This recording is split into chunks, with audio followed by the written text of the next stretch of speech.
You've probably heard the saying, 10% of people do 90% of the work. And a lot of times this is true for bands. There will be one member that is essentially the leader. So what happens when another band member wants to be the leader instead?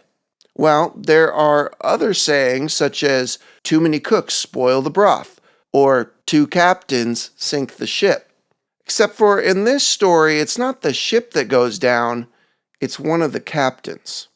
You may have heard a rough summarization of this story, but it's truly the details that are interesting. Warning, this gets gruesome. Black metal is a music genre fueled by darkness and evil. Or at least that's the gimmick. And most of the members of these bands understand that it's not real. It's a trick intended to attract attention. One of the bands that's most known for participating in these gimmicks is the band Mayhem. The singer of Mayhem, Olin, was obsessed with lifeless things. He would apparently collect birds that were no longer alive, and he would wear shirts with funeral announcements on them. Olin was known to use knives on his own body when the band would play live, and then he would splatter the blood onto the audience members.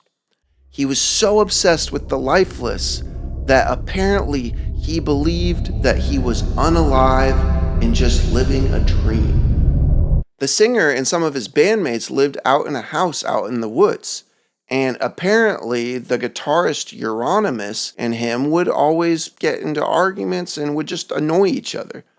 So one time Euronymous was late at night playing synth music, and this annoyed Olin, so Olin decided to go outside and sleep in the woods. Well, Euronymous noticed this. He decided to grab a shotty and follow Olin until he shot into the air just to mess with Olin.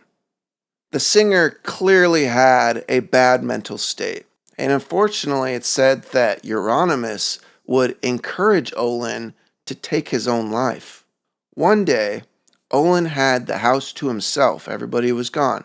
And Olin wrote a note and then grabbed knives and used them on his body. And then he grabbed that shotty and used it on his head. Later that day, Euronymous showed up at the house and discovered the body. Now you would assume that the first thing he would do is dial 911. Well, no. He decided to leave, go to a convenience store, grab a disposable camera, come back, take photos of the body, and even go as far as to pose the body with the knife and the shotty. Why? He would go on to use these photos as the band's next album cover. He also took pieces of the shattered skull and made them into necklaces for each of the band members to wear. Because of how Euronymous handled this whole situation, the bass player was disgusted and he left the band. But this was just the beginning of this crazy story. You see, the leader of this band, Mayhem, was this guitar player, Euronymous, and he claims that he was the originator of true Norwegian black metal, and he had his own record label called Death Like Silence Productions, or DSP, and he would sign bands that were black metal from around Norway and Sweden. And one of those bands that he ended up signing was called Gruesome, and that's a one-man band from a man named Varg and Church. Euronymous would talk about how Christianity was ruining the metal scene with its goodness, and that he really wanted to spread evilness. Now, to most of us, we realize that's completely a gimmick, right? But to Varg and Church, this was reality.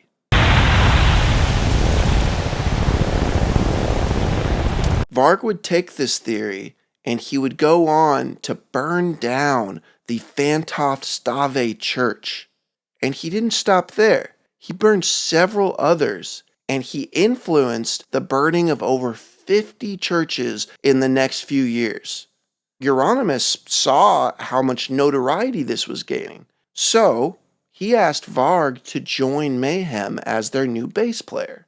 Another member of this black metal scene went by the name Faust.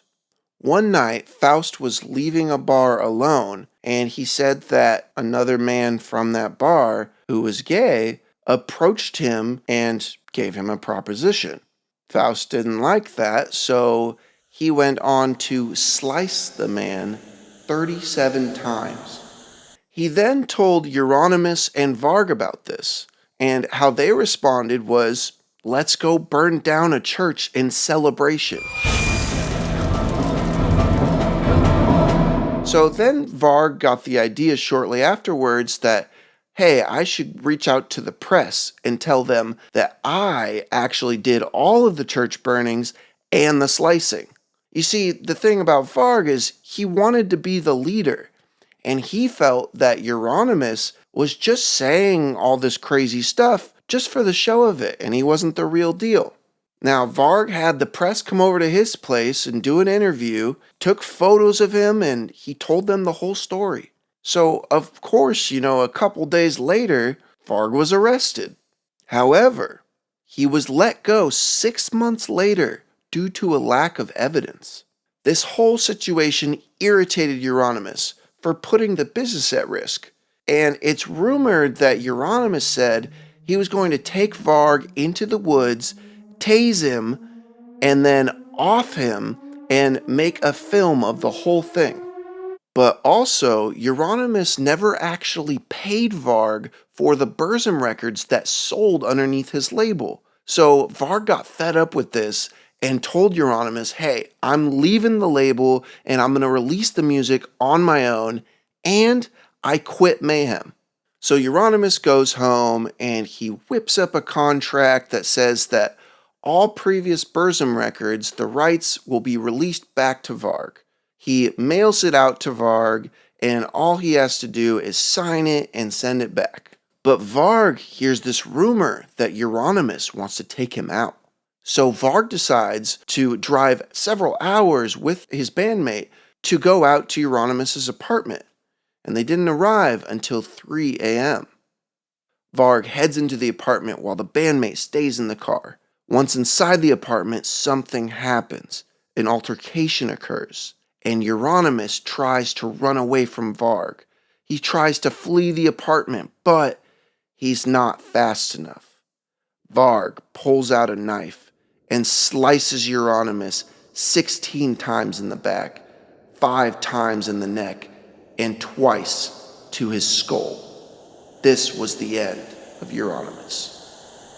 The body was found on the stairs outside of the apartment, and it was first believed that this was the doing of Swedish black metal band members, but shortly after they found the signed contract and Varg's fingerprints at the scene. Now, the band member that rode with Varg to the apartment actually ended up ratting him out rather than sticking to the alibi. So Varg would go to trial not only for the ending of Euronymous, but also for the church arsons. And he would then be sentenced to 21 years in prison. But he is out free today. If you enjoyed this video, please do me a favor and hit that subscribe button. It really helps me out. And check out this video. Or check out this video. Thanks for watching.